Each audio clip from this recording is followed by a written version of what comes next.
بچه‌ها خوش اومدین به این ویدیو. من حسین هستم و امروز قراره تو این ویدیو کلش با شما بازی کنیم. برو باشه ویدیو ما رو دنبال کنین، لایک زنگوله یادتون نره. خیلی ممنونم از حمایت شما. این کاماندو رو می‌زنم.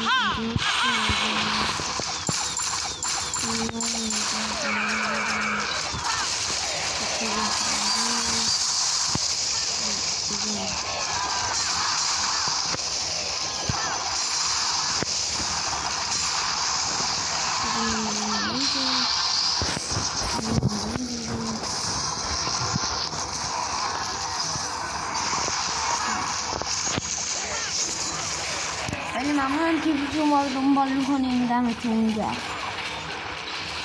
من داخل آپارات و یوتیوب فعالیت برای شما میذارم. خواهشم برین از آپارات هم از یوتیوب ما رو دنبال کنین. دمتون گرم.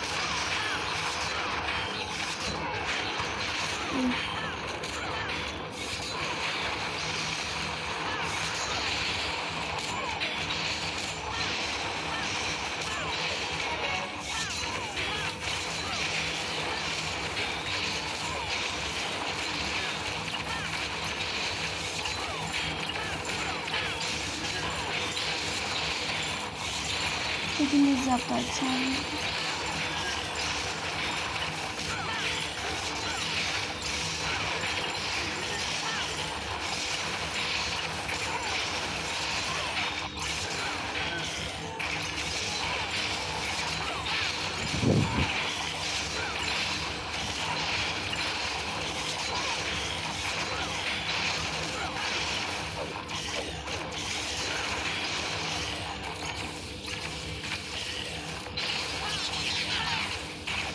Neresi?